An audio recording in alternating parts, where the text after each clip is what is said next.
இடங்கள்லாம் கூட பார்க்கும்போது அந்த ஃபீல் வருது, நம்ம அந்த ஸ்ரீலங்கா உள்ளே போன மாதிரி. இப்போ தான் சமீப காலமாக தான் ஈழத்தை பற்றின கதைகள்லாம் வந்துக்கிட்டு இருக்கு. இது அப்படியே உணர்ச்சி பூர்வமாப்பா. இலங்கையில் நடந்த ஈழ கொடுமைகளை உணர்ந்தவங்க அந்த ஒரு சீன். இப்போ அறிவுசார் சமூகத்திலையும் இதுதான் நடக்குது, அறிவு இல்லைன்னு நம்ம நினைக்கிற சமூகத்திலே தான் நடக்குது. ஒட்டுமொத்தமாக இந்த பெண்களுக்கு ஒட்டுமொத்தமான பாதுகாப்பற்ற ஒரு தமிழ் சமூகம்னு எடுத்துக்கோங்களேன். ஆரம்பத்தில் இருந்து முதல் ஒடுக்குமுறை யாருக்கு எதிரானதுன்னு கேட்டால் பெண்களுக்கு எதிரானது தான். இந்த படத்தில் வந்து எல்லாமே உண்மை சம்பவங்களோட தொகுப்பு. ஒரு லேடி இண்டிபெண்ட்டாக ஒரு கமர்ஷியல் ஃபில்ம் மாதிரி இல்லாமல் ஒரு படம் முயற்சி பண்ணியிருக்காங்க. அது பாராட்டு.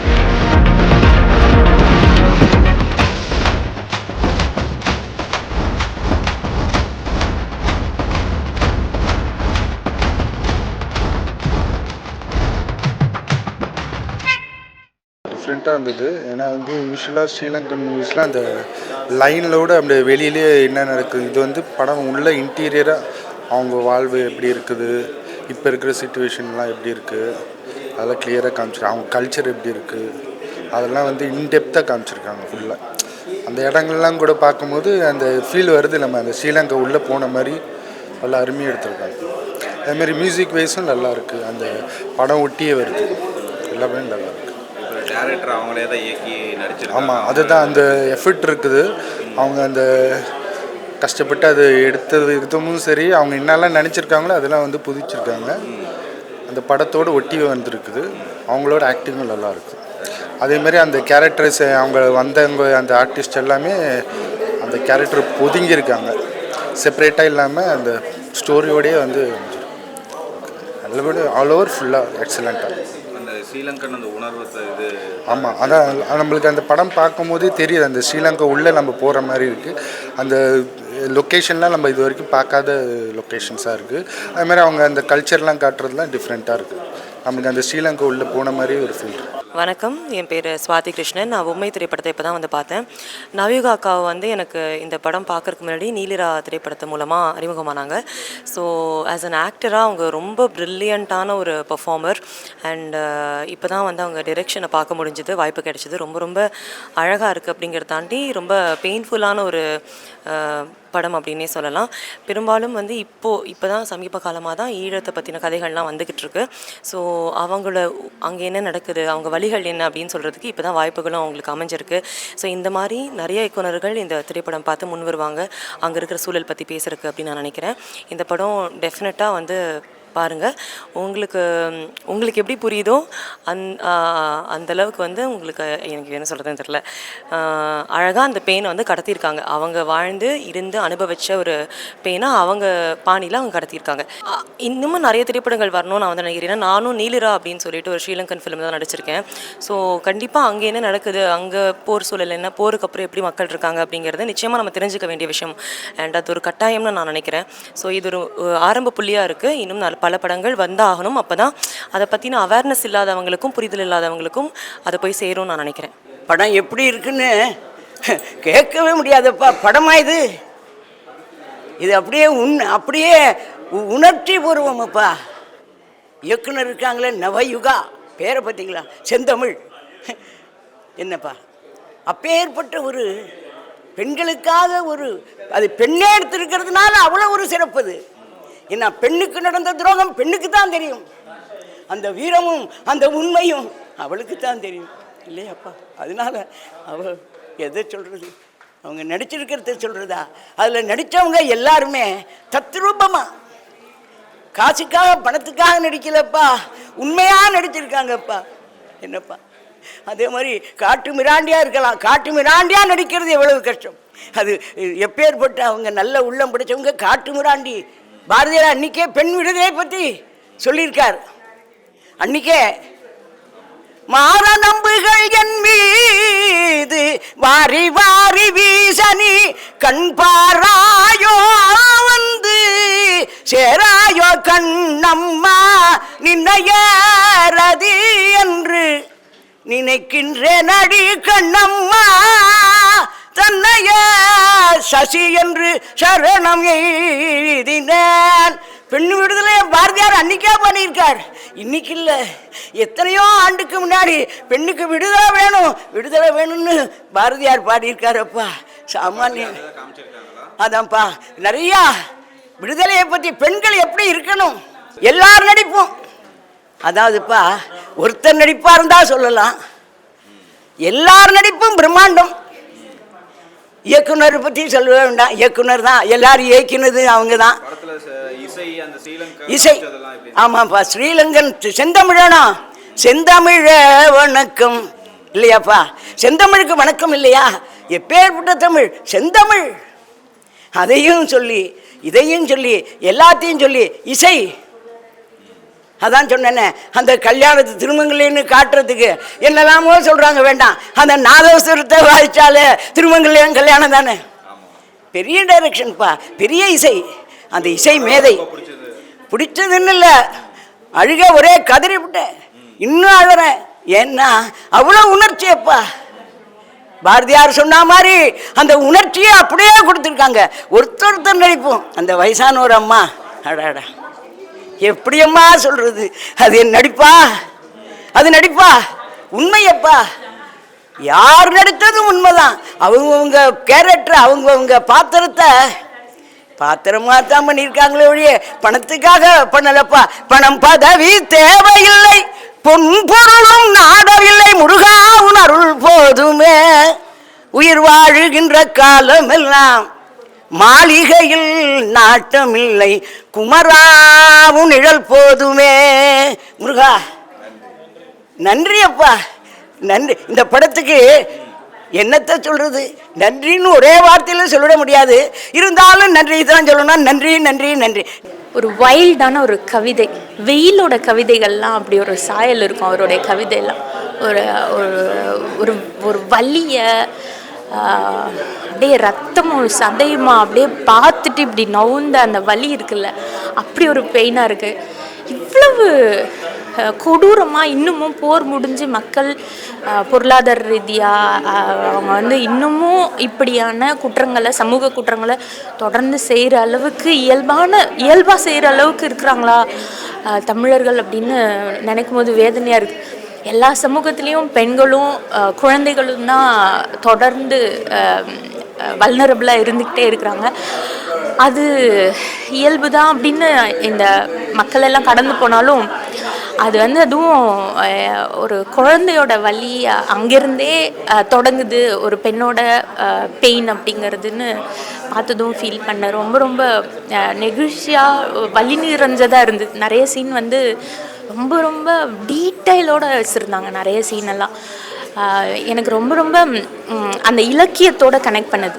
எதையும் அப்படியே அந்த அந்த அந்த ரத்தத்தை வர நேரத்தை பார்க்காம வந்து வடிஞ்சு காஞ்ச நேரத்தை பார்க்குற வலி இருக்குல்ல, ஐயோ இவங்கெல்லாம் எப்படி அனுபவிச்சிருப்பாங்க அப்படின்னு அப்படி ஒரு மொமெண்ட்டாக இருந்துச்சு. கண்டிப்பாக இது வந்து அடுத்த கட்டம் இந்த சமூகத்தினுடைய மாற்றத்துக்காக என்னென்ன உதவிகள் பண்ண வேணுமோ அதையெல்லாம் பண்ணணும். இப்போ இயக்குனரோடு பேசும்போது அவங்க சொல்கிறாங்க, இதை தாண்டின வழிகள் இருக்குது. இது ஒரு பெண்ணுடைய பார்வையிலேருந்து ஒரு சின்ன போர்ஷனை தான் சொல்லியிருக்கேன், இது உண்மையாக நடந்த விஷயங்களை தான் சொல்லியிருக்கேன், அதை தாண்டி நிறைய பெயின் இருக்குது, அதையெல்லாம் இன்னும் அட்ரஸ் பண்ணணும் அப்படின்னு நான் ஃபீல் பண்ணுறேன். கணவன் இல்லாமல், குழந்தைகள் இல்லாமல் ஒரு தனித்த வாழ்வியல்ல இலக்கியம் மட்டும்தான் அவளுக்கு துணையாக இருக்குது. அந்த இலக்கியம் மட்டும் துணையாக இருக்கும்போது இந்த சமூகம் கொடுத்த அந்த வலி எல்லாத்தையும் அவள் வந்து உள் வாங்கிக்கிட்டு யாரோ ஒரு பெண்ணினுடைய அழுகைக்காக தான் போய் நின்று ஒரு போராளியாக மாறி அப்படி ஒரு நீதி கிடைக்கிறதுக்கு ஒரு சின்ன அவளுக்கு நீதி கொடுமை இழக்கப்பட்டுருச்சு. பட் அடுத்த கட்ட நீதி கிடைக்கிறதுக்கு அவள் ஒரு மிக முக்கிய புள்ளியாக இருந்திருக்கா அப்படிங்கிறத ரொம்ப அழகாக சிறப்பாக நடிச்சிருக்கிறாங்க. சிறப்பாக நடிக்கலை, அப்படியே தமிழாகவே இருந்திருக்கிறாங்க அப்படின்னு நான் சொல்லுவேன். ரொம்ப ரொம்ப சிறப்பாக இருந்துச்சு அவங்களோட நடிப்பு. நான் பார்த்து ஃப்ரீஸான மொமெண்ட்டை வந்து அந்த எங்கள் படம் என்ன சம்திங் என்ன அப்படின்னு ஒரு ஃபஸ்ட்டு ஒரு 10 minutesல ஒரு கன்ஃபியூஷன் இருந்துச்சு. ஏதோ ஒரு அதாவது மக்களை யாரோ ஒடுக்குற மாதிரி காட்டுறாங்க. திரும்ப இங்கே வந்தால் சமகால வாழ்வியல் நடக்குது. இதில் வந்து நீலம்னு ஒரு புக்கு வேற வந்து போகுது. எங்கே கனெக்ட் ஆகுது? அவள் இலக்கியத்தோடு இருந்து அவள் எப்படி சமகாலத்தில் தன்னை போராளியாக உணர்ந்துக்கிறா அப்படிங்கிற அந்த இலக்கியம் இங்கே தான் கனெக்ட் ஆகுது சமகால வாழ்வியலோடன்னு காட்டுற அந்த மொமெண்ட்டை செம்ம. அதுக்கப்புறம் அந்த குழந்தைய வந்து அவன் சித்தப்பனே கடத்திட்டு போகிறான் அப்படின்னு அந்த ஸ்கூல் வாசலில் அந்த பிள்ளை சைக்கிள் ஏறி உட்காந்துருக்கா. அந்த மொமெண்ட் ரொம்ப ரொம்ப பெயினாக இருந்தது. இன்னொன்று நான் வந்து கேள்விப்பட்டிருக்கேன், கண்ணில் ரத்தம் ஒடியும் அப்படின்னு. ஸோ அந்த சீனை அப்படியே பார்த்தேன். வேறு எந்த படத்துலையும் அது இருக்குமா என்னன்னு எனக்கு தெரியல. அப்படி யாரும் டிரைவ் பண்ணியிருப்பாங்களா ஒரு சீனுன்னு. அவங்க பேசும்போது சொன்னாங்க, அவங்க கல்லீரலில் அந்த டாக்ஸிக் கொடுக்கறதுனால அவங்க கல்லீரலில் வீக்கம் ஏற்படுறதுனால கண்ணில் ரத்தம் வடியுது அப்படின்னு. அதை நான் டீட்டெயில் பண்ணியிருப்பேன் அப்படின்னு சொல்லிட்டு அதுவும் அந்த சிடி எல்லாம் எடுத்து பார்க்கும்போது அந்த ரத்தம் வரும், கண்ணீரோட ரத்தமும் கலந்து வர அந்த வலி இருக்குல்ல. அதுவும் இந்த குழந்தை வந்து இறந்து போனதை வேற என்னென்ன மாதிரியெல்லாம் எப்படியெல்லாம் கொடுமைப்படுத்தி இறந்து போனான்லாம் காட்டியிருந்தா இன்னும் சுத்தமாக பார்க்கவே முடியாது படம், அவ்வளோ பெயினாக இருக்கும்.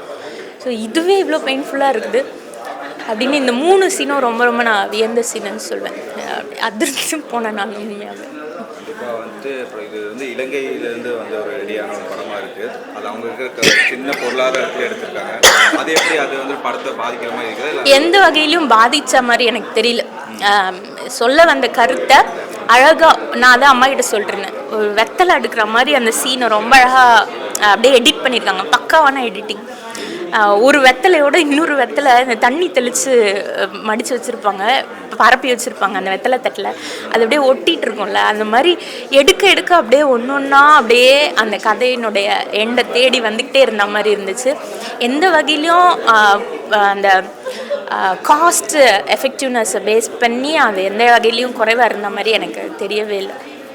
இந்த படம் வந்துட்டு யாருக்கான ஒரு படமாக இருக்குங்க? யார் வந்து ரசித்து பார்ப்பாங்க? கமர்ஷியலாக கண்டிப்பாக இது இன்னும் கொஞ்சம் டீட்டெயில் பண்ணி ஆக்சுவலாக வந்து கன்க்ளூஷன் வந்து இன்னும் கொஞ்சம் கன்க்ளூஷன் வேறு மாதிரி கொஞ்சம் ஆட் பண்ணினா நான் வந்து இதோட கன்க்ளூஷன் என்னவாக இருக்கும்னு கெஸ் பண்ணேன்னா, அந்த தமிழ் வந்து அந்த நைட் யூரினேட் பண்ணுற அந்த பேனை கொண்டு வந்து போட்டு எரிச்சதுக்கப்புறம் வந்து அவனுடைய அந்த கொலையை வந்து போலீஸ்க்கு போயிட்டு போலீஸ் திரும்ப வந்து அந்த போலீஸே வந்து இவங்களுக்கு சப்போர்ட் பண்ணாத மாதிரி திரும்ப போயிடுவாங்க, ஏன்னா சிங்கள போலீஸ் தானே வரப்போகிறாங்க அப்படின்ற மாதிரி அப்படி தான் முடியும் அப்படின்னு நான் நினச்சேன். பட் அந்த முடிவு இல்லை. பட் அது ஒரு டேரக்டரோட விருப்பம், கதையாசிரியரோட விருப்பம். பட் ஆஸ் ஒரு காமன் ரசிகராக வந்து நான் இதை எதிர்பார்த்தேன், ஒரு வியூவராக. மற்றபடி இது வந்து இலக்கியம் வாசிக்கிறவங்க 90s ஆமாம் அவார்ட் ஃபிலிம்ஸ்க்கு விருப்பப்படுறவங்களுக்குலாம் கண்டிப்பாக இது பிடிக்கும். அது மட்டும் இல்லாமல் 90s இலங்கையில் நடந்த ஈழ கொடுமைகளை உணர்ந்தவங்க. அந்த ஒரு சீன், அந்த தமிழை வந்து அந்த அம்மனமாக அவளை அடிக்கிற அந்த காட்சி, அவள் அதுக்கு ஃபீல் பண்ணுற பெயின் எல்லாம் கண்டிப்பாக அந்த புகைப்படங்கள்லாம் வந்து போச்சு. எனக்குலாம் ஒரு சொட்டு கண்ணீர் வர அளவுக்கு எப்படியெல்லாம் அனுபவித்தோம் நியூஸ்லலாம் பார்த்து அப்படிங்கிறதெல்லாம் வந்து போச்சு. ஸோ அந்த மாதிரி 90s அந்த ஈழத்தினுடைய பிரச்சனைகளை ஃபீல் பண்ணவங்க, வலியாக உணர்ந்தவங்க எல்லாருக்குமே கண்டிப்பாக இந்த படம் ரொம்ப ரொம்ப தாக்கமாக இருக்கும். இல்லை, இது உண்மையாகவே ஒரு அவசியமான ஒரு படம். ஏன்னா நம்ம உலகம் முழுக்க இல்லை, குறிப்பாக தமிழகத்திலேயே அந்த சிக்கல் இப்போ நிறைய இருக்குது. இந்த சைல்டு அபியூஸ் வந்து நமக்கு நிறைய இருக்குது. இது ரொம்ப ஆச்சரியமாக இருந்தது, ரொம்ப அச்சமூட்டக்கூடிய விஷயமா இருந்ததுன்னா ஈழத்துலேயும் அதே தான் நடக்குது.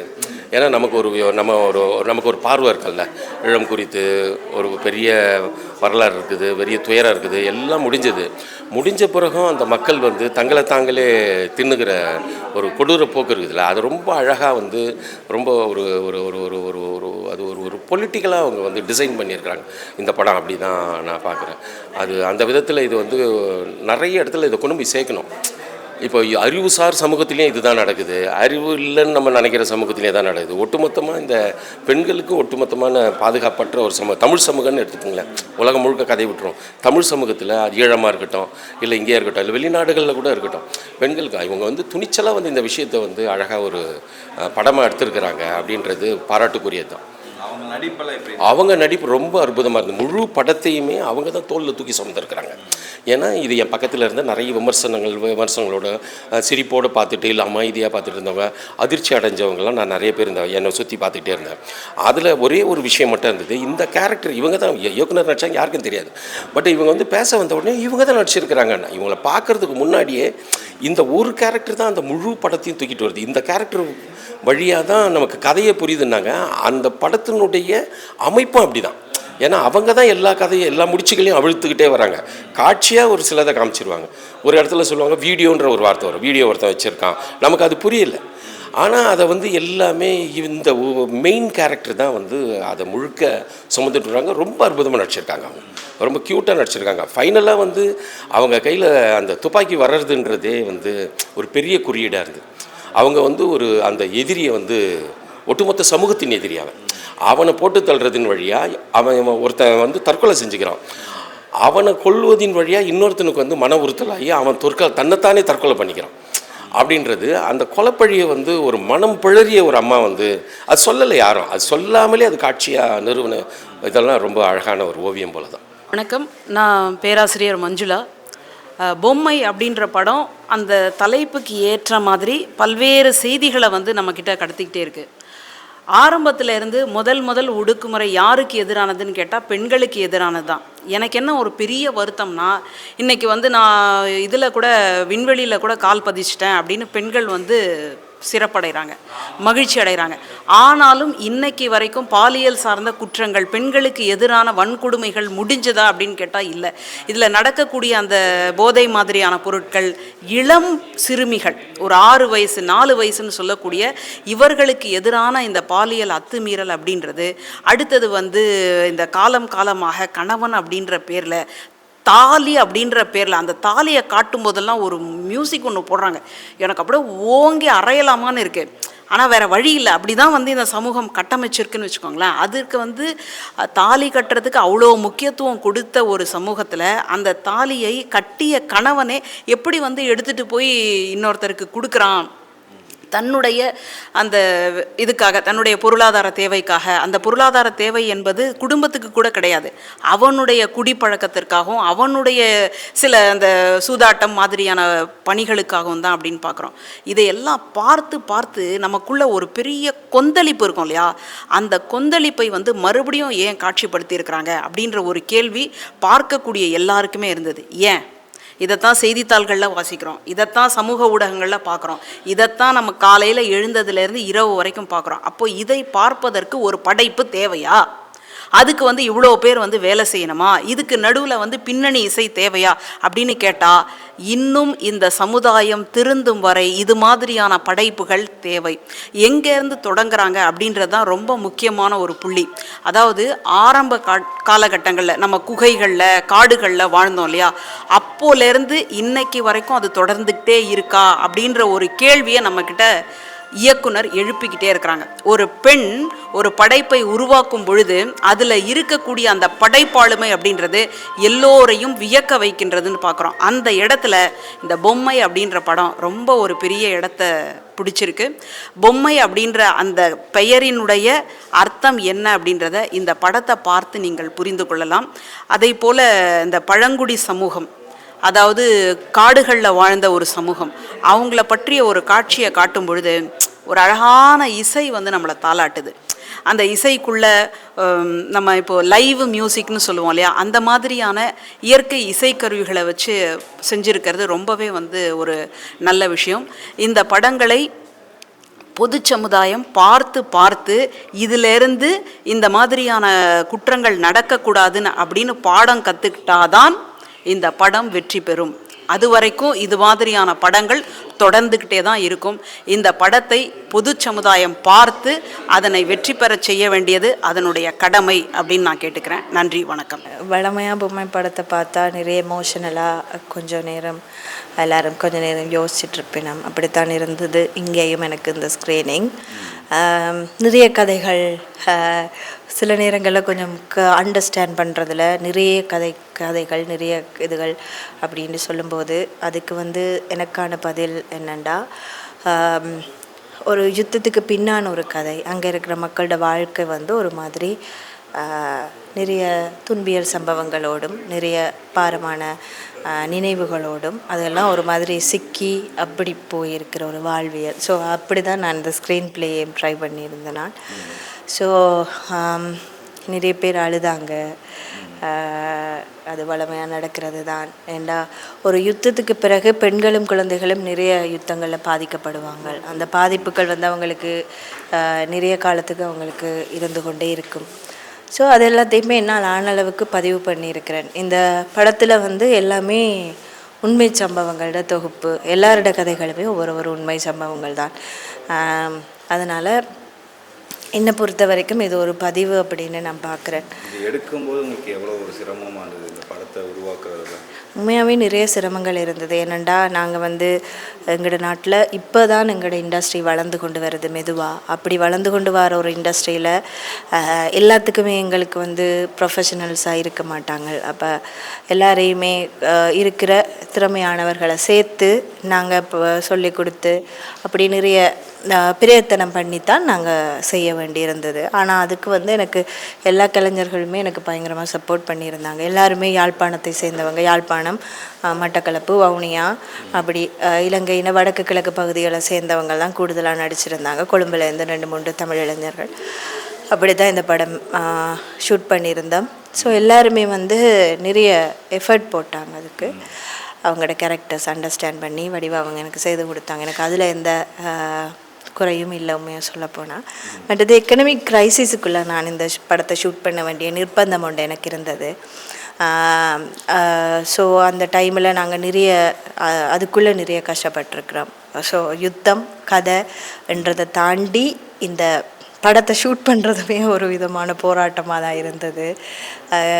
கேஸ் இருக்காது, விறகடுப்பில் சமைச்சு படத்தை பண்ணியிருந்தேன் நாங்கள். அதே மாதிரி நடந்து போயிருந்தேன் நான் 3-4 கிலோமீட்டர் லொக்கேஷனுக்கு. இருக்க இடங்கள் இல்லாமல் சின்ன சின்ன வீடுகளை எடுத்து அப்படித்தான் இருந்தேன் நாங்கள். அப்போ இந்த ஆர்டிஸ்ட் யாருமே வந்து அந்த பெரிய இதுகளை எதையுமே எதிர்பார்க்கல. எங்களுக்கு கிடைச்ச வசதிகளோடு அவங்க வந்து அதில் மேக்ஸிமம் அவுட் எடுக்கிறதுக்கு எனக்கு உண்மையாகவே நிறைய சப்போர்ட் பண்ணியிருந்தாங்க. ப்ளஸ் இதில் நீங்கள் நடிக்கவும் செஞ்சுருக்கீங்க. நடிச்சுட்டு இயக்கிறது வந்துட்டு எவ்வளோ ஒரு டஃப்பான ஜாபாக பார்க்குறீங்க? உண்மையாகவே சேலஞ்சிங்கான ஜாப் தான். ஏன்னா எனக்கு நித்திரை கொள்றதுக்கே கிடைக்காது. ஒரு நாளைக்கு 2 hours கூட எனக்கு நித்திரை இல்லாமல் தான் நான் வேலை செஞ்சேன். ஆனால் அந்த கேரக்டர் அப்படி இருக்கிற கேரக்டர்ன்றபடியாக எனக்கு அது ஒரு பெரிய பிரச்சனையாக இருக்கையில் நிறைய என்ன சொல்கிறது, நானே ஷார்ட்டாக எடுத்துகிட்டு மானிட்டர் போய் பார்த்துட்டு திருப்ப வந்து எடுத்துகிட்டு அப்படி கொஞ்சம் மெனக்கடல் இருக்கும், நேரம் இருக்கும். ஆனால் எனக்கு வந்து கொஞ்சம் தெரியும் நான் இப்படி செய்தால் சரியாக இருக்கும் அப்படின்ற ஒரு ஜட்ஜ்மெண்ட் இருக்கும் மைண்டில். ஸோ அதை வச்சு கொஞ்சம் செய்தேன் நான். டீமும் எனக்கு நிறைய சப்போர்ட்டிவாக இருந்தவங்க. ஸோ சேலஞ்சிங்கான விஷயந்தான். ஆனால் இதுக்கு முதலும் நான் இந்த ஷார்ட் ஃபிலிமில் ஆக்டிங் அண்ட் டைரக்டிங் பண்ணியிருக்கிறேன். அதனால் எனக்கு கொஞ்சம் அந்த எக்ஸ்பீரியன்ஸோட கொஞ்சம் முதல்ல அது கரெக்டாக போய் ரீச் ஆகிடுச்சு ஆடியன்ஸ் நீங்கள்? ஆமாம், எனக்கு வந்து ஸ்க்ரீன் பண்ணுற எல்லா இடங்கள்லையுமே வந்து எல்லாருமே இந்த கதையை பற்றி நிறைய இந்த வாழ்வியல் எங்களுக்கு தெரியலை, அப்போ இலங்கையில் இல்லாமல் இருக்கிறவங்கள் அல்லது இது எங்களுக்கு தெரிஞ்சு கொள்ள வேணும், இது ஒரு பதிவாக இருக்குது அப்படின்னு தான் சொன்னாங்க நிறைய பேர். போய் சேர்ந்துருக்கு. இது வரைக்குமே போட்ட எல்லா இடங்கள்லையுமே நல்ல ரிவ்யூஸ் எனக்கு கிடச்சிருக்குது. ஸோ அதில் நிறைய சந்தோஷமாக எனக்கு சில நேரங்களில் நானே யோசிக்கிற அளவுக்கு இன்னும் அவ்வளோ நல்லாவாக இருக்குன்ற அளவுக்கு எனக்கு ரிவ்யூஸ் கிடச்சிருக்கு. உண்மையாக சொல்லப்போனால் நிறைய கிரிட்டிக்ஸ் எனக்கு எழுதியிருக்கிறாங்க யாழ்ப்பாணத்தில் இருந்தெல்லாம் ஒரு நல்ல திரைப்படம் அப்படின்னு சொல்லி. உண்மையாகவே அந்த விதத்தில் எனக்கு சொல்கிறதுக்கு கதைகள் எங்களோட கதைகள் ஏராளமாக கிடக்கு. ஆனால் இது வந்து இப்போ ஒரு டைம்லி இந்த நேரத்துக்கு நான் சொல்ல வேண்டிய கதையாக இருக்குது. ஏன்னா இதுதான் அங்கே நிறைய இடங்களில் நடந்து கொண்டு இருக்குது. ஸோ மக்களுக்கான ஒரு விழிப்புணர்வாக ஒரு அவேர்னஸாக அவங்க கூட ஏதாவது நான் இதுக்கு செய்யணுமே அப்படின்ற ஒரு சார்ஜ் எடுக்கக்கூடிய மாதிரியான ஒரு திரைப்படமாக இது இருக்கணும் அப்படின்றதான் என்னோட நோக்கம். ப்ளஸ் என்னன்னா இது இந்த திரைப்படத்தை நீங்கள் கமர்ஷியல் மீட்டில் எடுத்திருக்கலாம், பட் நீங்கள் கையாண்டது வந்துட்டு ஒரு ஆர்ட் ஃபிலிம் மேக்கிங் ஸோனில் ஒரு எடுத்திருக்கீங்க. அந்த யுக்தி அந்த டிசிஷன் எப்படி வந்தீங்க? ஆக்சுவலி நாங்கள் வந்து அங்கே இருக்கிற படங்கள் எல்லாமே அப்படி தான் எடுப்பாங்க இல்லையா. அங்கே ஒரு சிங்கள இண்டஸ்ட்ரி இருந்தால் கூட அங்கே இருக்கிற படங்கள் கூட இப்போ நான் இங்கே சொல்லியிருக்கிற ஒரு திரைமொழி இப்படி தான் இருக்கும். அப்போ இப்போ நாங்கள் ஒரு கமர்ஷியல் ஃபில்ம் பண்ணுறதுண்டா அது பண்ணிடலாமான்னு தோணும். ஒரு ஆர்ட் ஃபில்ம் பண்ணுறதுக்கு தான் நிறைய மெனக்கெடல் தேவைப்படும் தோணும். ஸோ எங்களுக்கு பழக்கப்பட்டது அதுவாக இருக்கிறதுனால அது பெரிய அது அப்படியே பண்ணிட்டோம். ஸோ இல்லை வெகுஜன ஆடியன்ஸ் எல்லாருக்குமே இதை போய் சேர்க்கணும் அப்படிங்கிற ஒரு இது இருக்கு அவங்களுக்கு.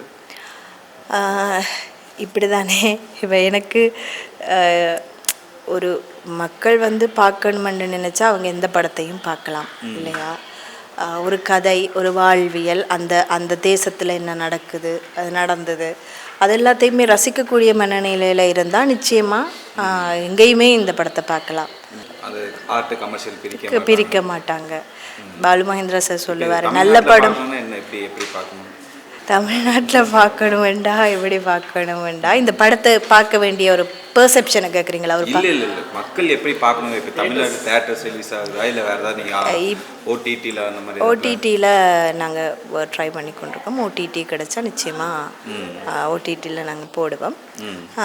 யாராவது எங்கள்கிட்ட பார்க்கணும் அப்படின்னு சொன்னால் நாங்கள் ஸ்க்ரீனிங்ஸ் அரேஞ்ச் பண்ணுவோம். அப்படித்தான் இருக்குது. தியேட்டர்டிக்கல் ரிலீஸ் வந்து அதுக்காக பண்ண படம் இல்லை அப்படின்னு நான் நினைக்கிறேன். அது இலங்கையில் பண்ணியிருக்கிறோம்.